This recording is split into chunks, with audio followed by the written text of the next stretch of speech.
The day finally came and gone. Yeah, this day we've planned it for a very short period of time, but everything came together really quickly, and the mission here was accomplished with the enthusiasm of the community, Presbyterians and non-Presbyterians alike. You know, each time we call the Minnesota community, they come out to support the things that we have, the events that we have. And today, the day of mourning and prayer that the moderator of the Presbyterian Church in Cameroon called was heeded to here in Minnesota. And so the PCC Christians here in Minnesota were so involved and so emotional because they were mourning people they know, they were mourning their friends, they were mourning their family members, they were mourning their neighbors. And so whether people support this cause or not, they know people who have died. Brothers and sisters, we are assembled here in God's name and presence to meet with Him in our midst and to mourn the fallen, the wounded, the sexually affected, sexually assaulted, the victimized, the vandalized, the kidnapped, and the imprisoned in Cameroon. As they fight for their freedom, as they fight for their restoration. They know people who are injured. They know people who are missing. And so, I don't know whether it is for me to say, but whatever happens after all of this, we hope that people can be restored again and they can have, some peace to live in their land that God has made for them. Peace, peace, and peace in freedom, knowing that when they get out of their homes, they will be safe. He was called Federal Inspector of what? Administration. So J. Singo, a native of French Cameroon, appointed by Angel to French Cameroon, was in charge of administration in the southern Cameroons.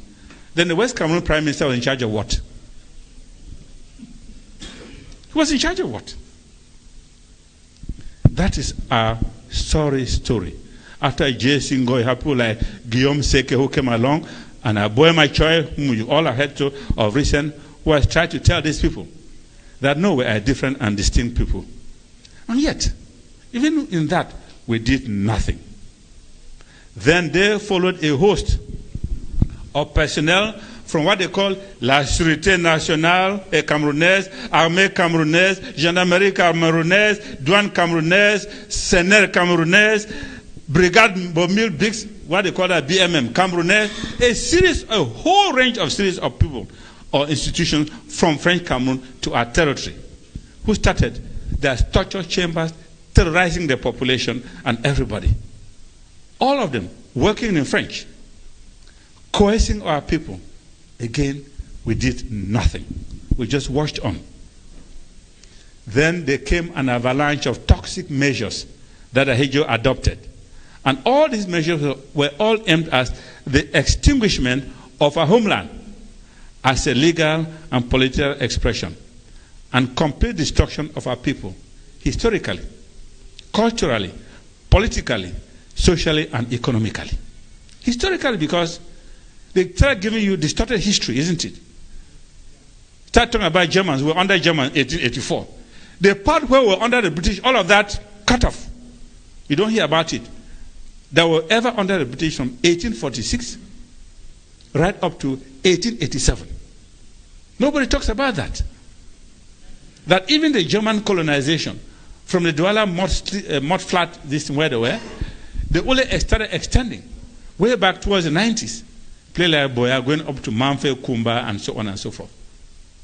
That part of it, nobody ever tells you about it. Even worse, nobody ever tells you that you had a state culture. The Southern Cameroon's first assembly met in 1954. From 1954 right to 1961, we were there. Everything, Prime Minister, House of Assembly, police force, public service, and all that. Nobody ever tells you that.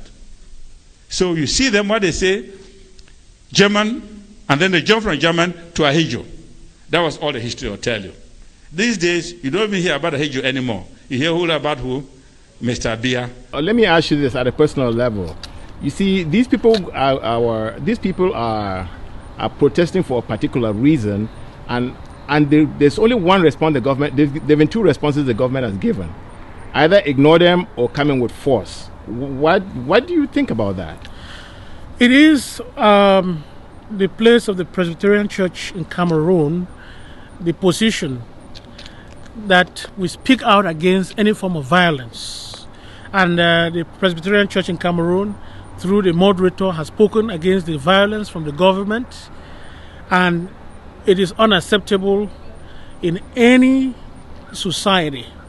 And so whatever violence that is coming, it should cease, it should stop, so that the people can live again in peace, knowing that they can go out of home and come back safe. Violence is not something that should be encouraged, it should be discouraged. And so these people who started off asking for reforms and asking for other things, I think if dialogue had taken place, it might not have gotten to this stage.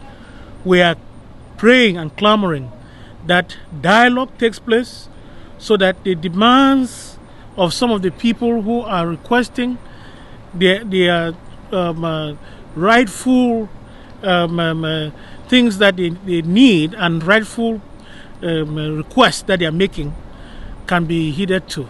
And I think if wise men and women sit on the table, they can figure out that these people, the demands that they are making, there's some truth. And only truth can set us free. If truth is not spoken, then we're wasting our time. Well, you said a very curious statement in there, which I took note of. You said that the violence, did you say the violence is coming up from one side or something like that?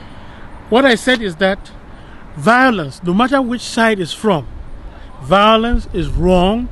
And we, in the Presbyterian Church, the moderator in the Presbyterian Church in Cameroon, has spoken against the violence from all the sides. But he spoke against the violence from the government. Mm-hmm.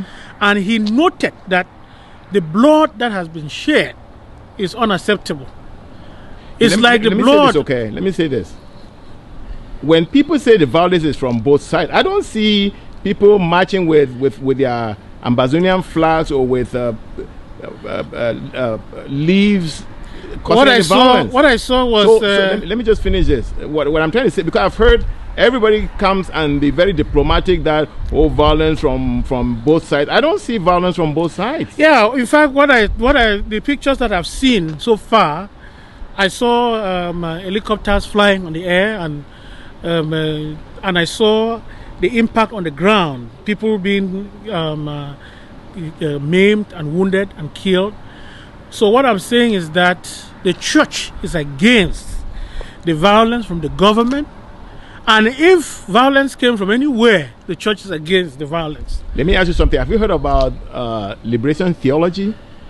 We have heard about liberation theology, and the church, the Presbyterian Church in Cameroon, I can tell you, is at the center of liberation theology, in the sense that we have led ecumenical events and services in years past to foster freedom and liberation.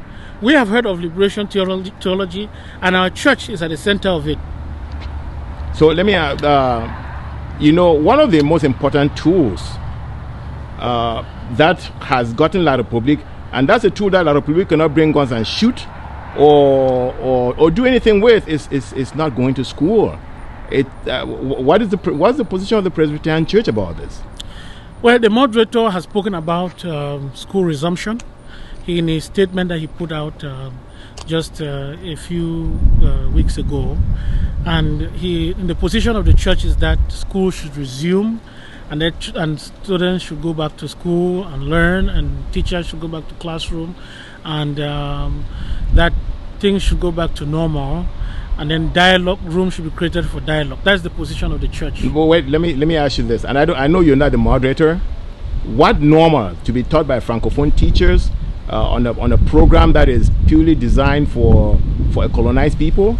Yeah, I think if you take some time and read the moderator's statement that he put out on the position of the church, he was very clear about what are the requirements that are needed for dialogue to take place. And he pointed out that the people who are currently being incarcerated should be released and certain conditions be done so that what he calls honest dialogue can take place. Let me ask you, is the church being coerced by the government? No. The moderator of the Presbyterian Church in Cameroon speaks for the church. And the church is behind him in a statement that he has made about the situation of the Anglophone crisis in Cameroon. He is the authority of the church, and he was very clear in his statement. Without mincing words, he eloquently stated the position of the Presbyterian Church in Cameroon. And I don't see any coercion. What I see there is a man of God who is inspired to do what God has asked him to do. You know, the moderator has gone through a lot. We are thankful to God that he is still blessing him and giving him the wisdom of Solomon to continue to do the work, to guide his people and shepherd his flock. I cannot leave this interview without asking you, what happened to the synod clerk who used to be very, very wise at the beginning of this struggle? He disappeared. No, the synod clerk, he is very active. There are other media in which, we of the Presbyterian Church, we have several media outlets. Some of them are ours. With new information technology now, you can have several. No, I mean just at the beginning of this struggle this year. He's still right. I can tell you that I read from him just the other day, just before the moderator's message. So the synod clerk, Reverend Babila Foncham, is still very, very active writing. I think we have in the church what we call freedom of speech. Our pastors are not being coerced to speak the line of anybody. They speak their minds. It's a free church. We want to make sure we do everything under the banner of Jesus Christ, our Savior.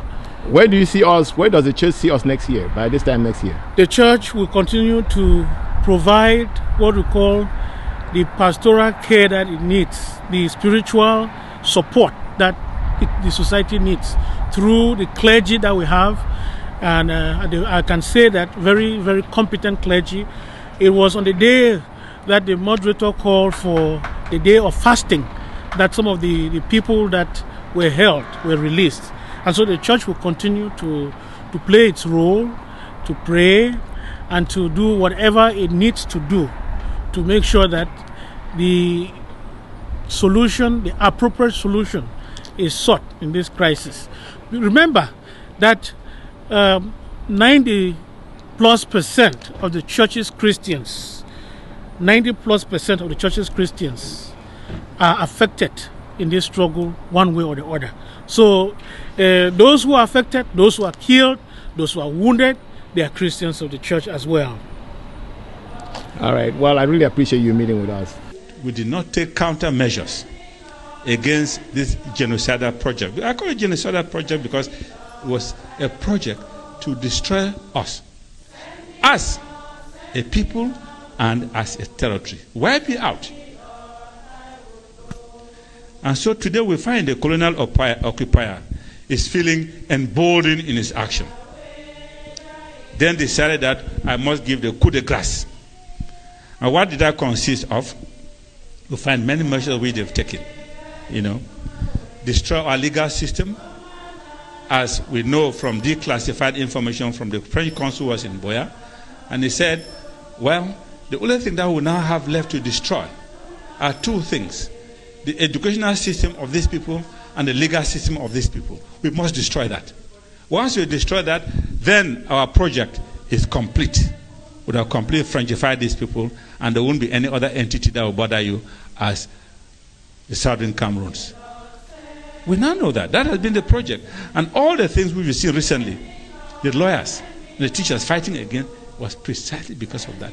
Why do you think one fine day they decided to move their French-speaking and educated magistrates all to our side with a mandate to administer French law and to do what? Minister French law in French to our people. Why do you think all of a sudden they send French-speaking teachers to our schools, right down to primary school, teach them in French? For them, this was the last stage of the destruction of our people. Like one of the ministers said some times ago, that, well, you see, by the 1990s, the La République had already calculated that the people of the southern Cameroon no longer existed and therefore could be ignored. You could have seen in everything that they were doing. Right, it's economically where they systematically decide to destroy you economically. The reason for economic destruction is to disempower you. And that's why now, even in this struggle,